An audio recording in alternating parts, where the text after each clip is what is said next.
Much later. Mouse dito sa ating glue trap.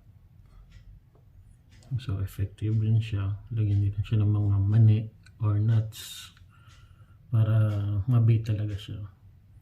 Ang galing nito kasi nasa gitna siya. So parang tumapak muna siya dito. Tapos yan, gumalaw siya hanggang sa gumalaw na siya dyan sa loob. Yan, butiki.